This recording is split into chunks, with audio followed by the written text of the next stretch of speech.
मुस्लिम league का जन्म कैसे हुआ, इस पर चर्चा हो रही है और इस किताब में ये बात बताई गई कि भारत का मुसलमान बहुत पिछड़ा है, आरएसएस की वजह से पिछड़ा है। डॉक्टर अंबेडकर ने किसी को अपनी स्थिति का जिम्मेदार नहीं माना। 1951 से लेकर 2014 मुसलमान शब्द के खिलाफ कोई नहीं बोलता था। आज गूगल पे टाइप करना है हिस्ट्री ऑफ नोबेल प्राइज, हर दूसरा नाम यहूदी होगा। सनातन शिक्षा केंद्र।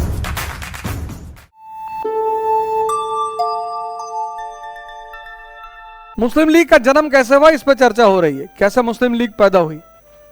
तो 1870 में एक किताब आई, उसका नाम था इंडियन मुसलमान, उसके लेखक थे W.W. हंटर। और इस किताब में यह बात बताई गई कि भारत का मुसलमान बहुत पिछड़ा है। क्यों पिछड़ा है? आरएसएस की वजह से पिछड़ा है। हाँ, आरएसएस बोले भैया अभी है नहीं, आरएसएस तो 1925 में पैदा हुई। यह इस देश के मुसलमान की सबसे बड़ी दिक्कत है, वो अपने पिछड़ेपन का जिम्मेदार दूसरे को मानता है, और जो भी अपने पिछड़ेपन का जिम्मेदार दूसरे को मानेगा वो भीख मांगेगा। अब ऐसे ही डॉक्टर अंबेडकर सोच लेते, सारा दिमाग नेगेटिविटी से भर लेते, तो पढ़ पाते? कभी नहीं पढ़ पाते। डॉक्टर अंबेडकर ने किसी को अपनी स्थिति का जिम्मेदार नहीं माना, खुद को, और फिर अपनी स्थिति को सुधार कर सर्वोच्चतम शिखर पर पहुंच गए। मुसलमान कहता है हम दूसरे की वजह से पिछड़े हैं। 1206 से 1707 मुसलमान शासक, 1858 से 1947 प्रो मुस्लिम गवर्नमेंट, 1951 से लेकर 2014 मुसलमान शब्द के खिलाफ कोई नहीं बोलता था और तुम पिछड़ गए। तो इस किताब में दिखाया कि भाई मुसलमान बहुत पिछड़े हैं, अपनी वजह से पिछड़े हैं, किसी की वजह से नहीं पिछड़े, अपनी वजह से। शिक्षा पे ध्यान दो, 10 साल चपक के बच्चों को निकाल घर से ले जाओ, पढ़ाओ, पढ़ाई कंपलसरी कर दो।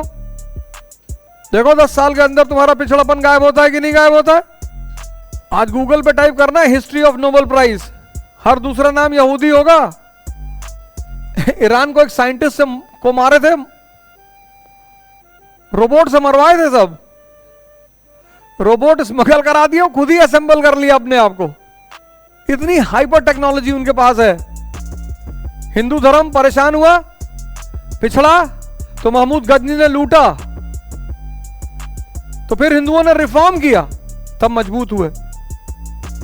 ईसाईयत पिछड़ी तो बारबरियों ने लूटा, फिर उन्होंने रिफॉर्म किया, तब आज आगे हुए। ऐसे मुसलमान आज पिछड़े हैं, इनको भी रिफॉर्म करना पड़ेगा। अगर ये रिफॉर्म नहीं करेंगे, सुधार नहीं करेंगे, कुछ नहीं होगा।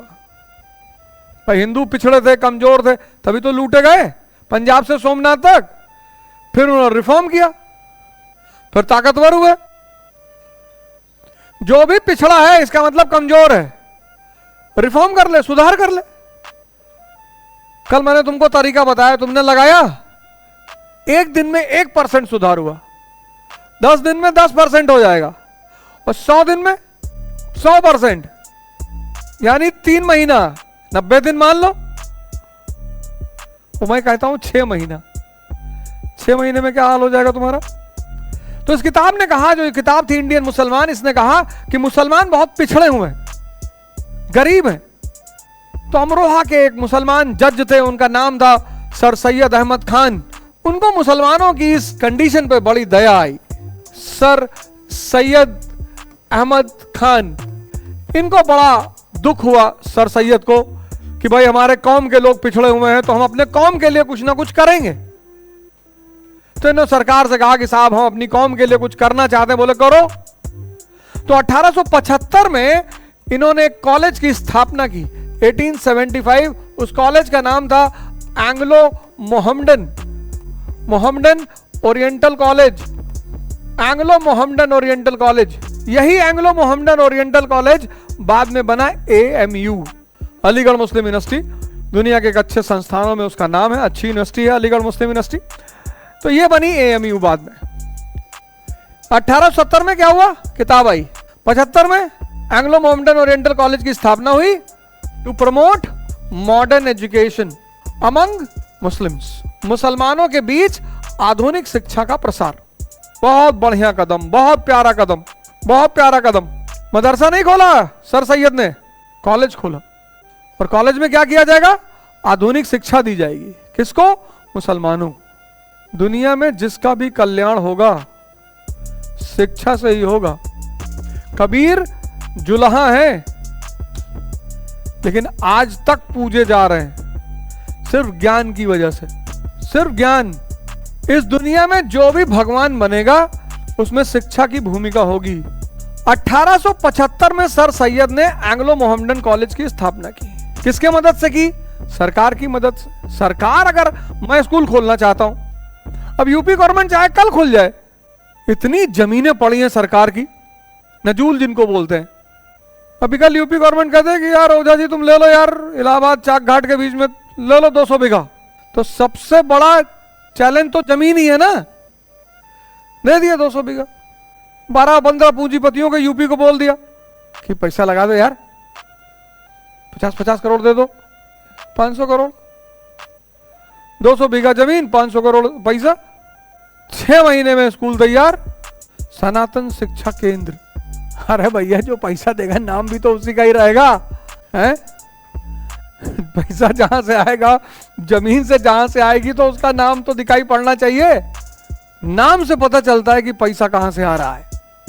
अब जमीन यूपी सरकार दे, पैसा यूपी के पूंजीपति दें, और हम लिख दें बिस्मिल्लाह संस्थान। बुलडोजर तो चल नहीं सकता क्योंकि मकान तो है नहीं। जेसीबी लगा खुदाई करवा डालेंगे जमीन पे कि 4 साल तक कोई काम ना हो। सरकार की मदद से अलीगढ़ खाली पड़ा हुआ था, कोयल नाम था उसका, खाली। आज भी अलीगढ़ में यूनिवर्सिटी छोड़ के बाकी कुछ नहीं है। और दिल्ली से करीब 100-150 किलोमीटर है। तो जमीन दे दी सरकार ने, कहा लो जाओ बनाओ। अब सर सैयद जज थे, सरकार की मशीनरी में थे, और सरकार की मदद से स्कूल बना। तो जब सरकार की मदद से स्कूल बना तो अब सर सैयद का झुकाव किधर होगा? सरकार की तरफ। और यहीं से हिंदू मुस्लिम के बीच में रिफ्ट की शुरुआत, यहीं से। नोट करके लिखो।